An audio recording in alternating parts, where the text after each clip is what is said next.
Hey there, Julia Rose here. I pray this message finds you at the precise time you need it. As always, take what resonates, leave the rest. Things regarding timing, if you're not in the specific energy that time-related messages come up about, then put it where it fits. If it fits archetypally with the kind of energy you're moving through in your life, whenever you find this, then take it how it resonates. So one of the biggest things coming through is that everyone in the collective has been getting tension headaches, flashes of migraines, really sharp pains. Part of this is downloads. The other part of this, downloads also being ascension symptoms, part of it also is a response to Gaia's energy and how much her head just feels like she's about to explode. So you're picking up on that tension and also alchemizing it and integrating new light codes in the process of feeling that.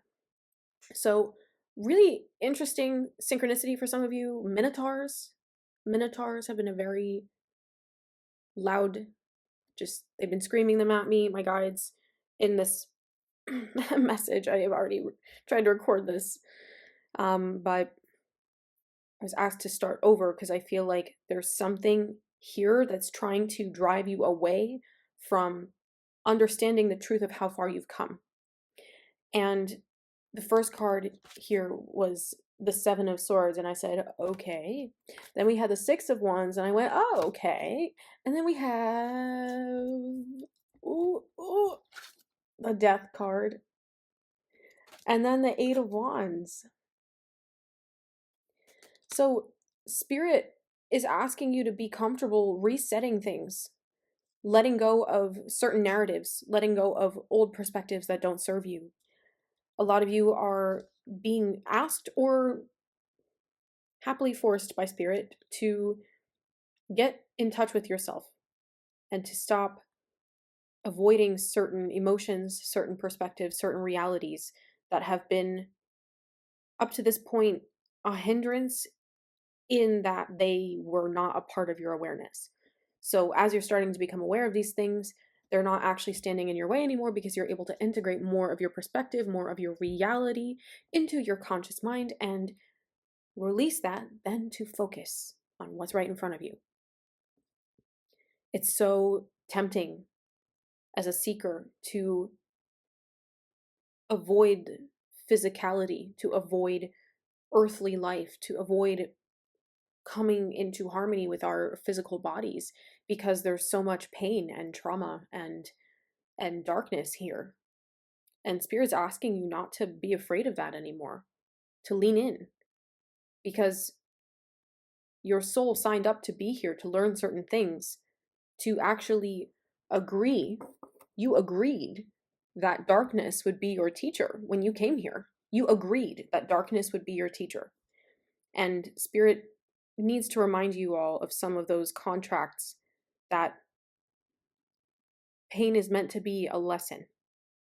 And it's not meant to be something that gets out of control. It's not meant to be something that we ignore in hopes that it'll go away. It's meant to be something that sparks an awakening. So for those of you immersed in feelings of depression or darkness or sadness, lethargy, things like this,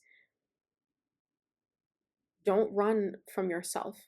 Don't hide away from the truth of how your being is existing. So a lot of these energies, it's like there's a tendency to twist that into a spiritual attack. Well, I'm not really sad. Well, I'm not really heartbroken. I'm feeling someone else's energy. Or, you know what, that's just someone trying to make me feel this way.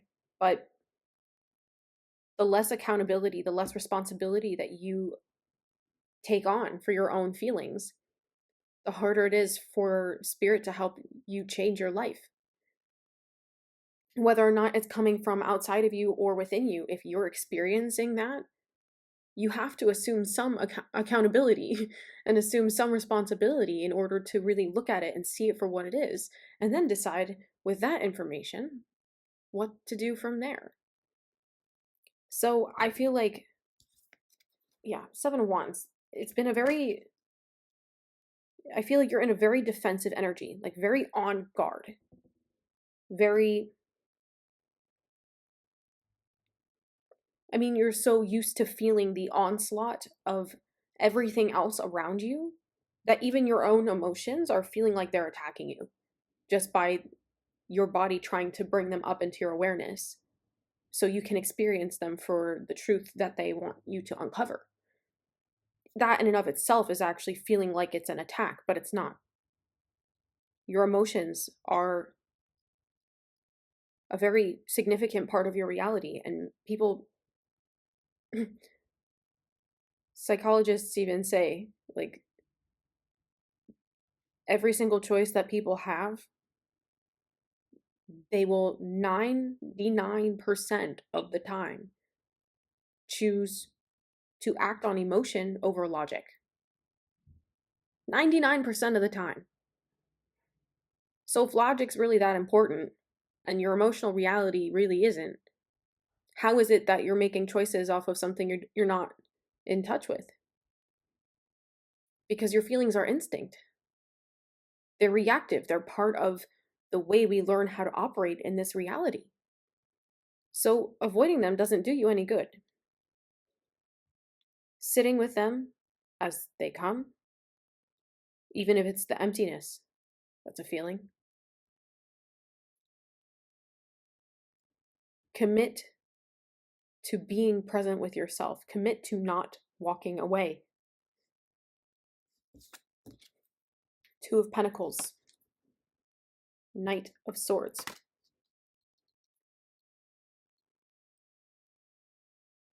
Because I'm seeing it's like the clarity that you're looking for is not coming from logic. It's not coming from external circumstances. It's not coming from reminiscing and ruminating over the past. It's coming from what you're doing with where you're at now.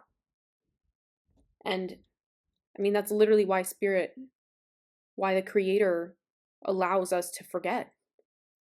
Because if people didn't forget things, then how would anyone be able to literally carry on and move forward and make new choices?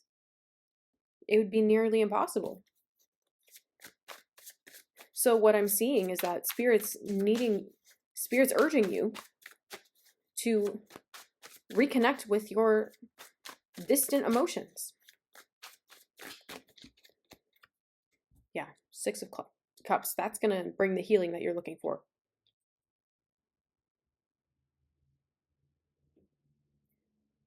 Some of you are focused on the wrong things. Yes, shadow work is important. It's important to be connecting with your past selves, but never at the disservice of your present moment. Spirit needs you to prioritize and reprioritize what's right in front of you.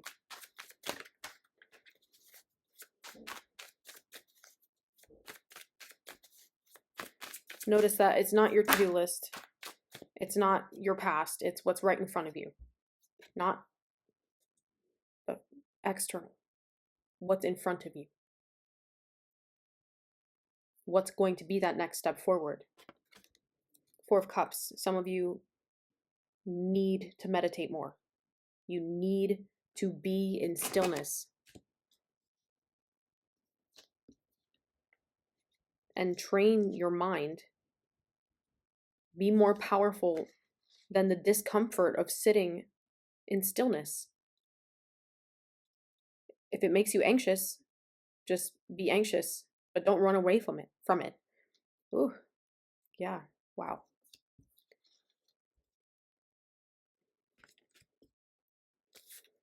Because you'll be able to uncover more just by listening. Studying. Observing. Observe, observe, observe. Observe, observe, observe. I can't even speak today. Observe. Do you see? These are not active cards. This is your solution. Stillness. Meditation. Quiet. Not visualization. Quiet. Grounding. Some of you might be grounding in nature, leaning against trees. Listen.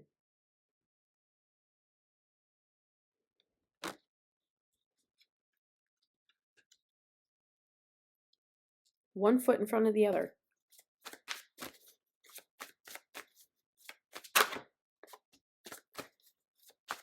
Because it's only from that stillness that your intuition will reveal itself to you.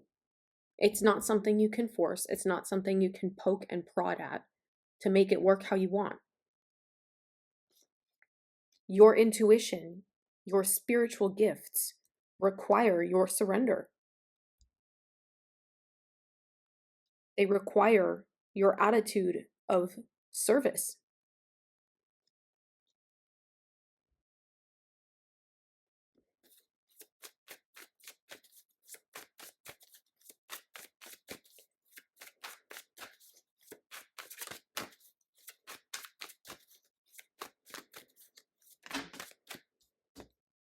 Yeah.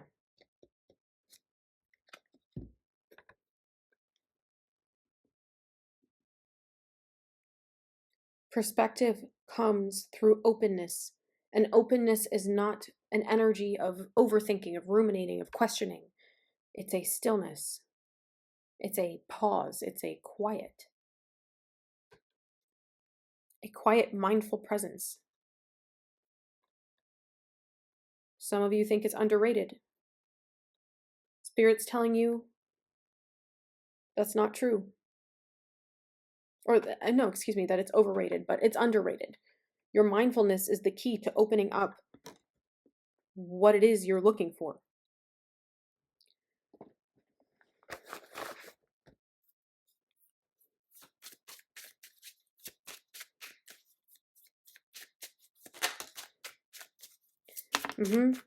And if you're, yep, exactly. Thank you, Spirit. And if you're not going to listen, you're not going to learn anything new. Some of you are wondering why your perspectives aren't changing, but you're not actually open to new information or new ways of finding information about, and different perspectives on those things. New skills are required. Number 9.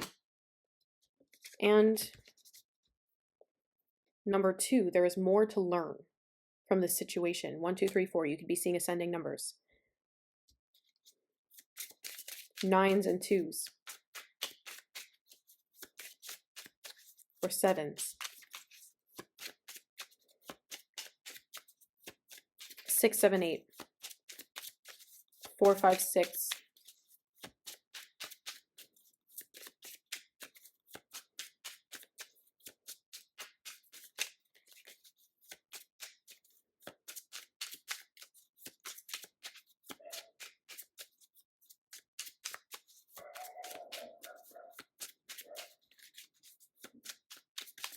Is there anything else, Spirit, you need the collective to know right now? I'm going to get one last card, and then I'm going to continue this over on Patreon. If you want to join me over there for the extended message, you can join through the link in the description box below. If you'd like a personal reading, you can book with me. Link's also in the description box, whether you want a reading or a home clearing or a herbal regimen or a Reiki energy healing. Check it out. Everything I've got going on is in the description box below. So again, focusing on your health and well-being means being present.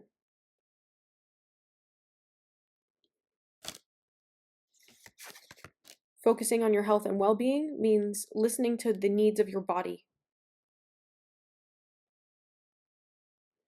And number 57, this is a blessing in disguise. This pause. For someone, I'm hearing a momentary lapse in judgment. There's more to learn, and what you're going to uncover by being still, what you're going to uncover with these new skills is going to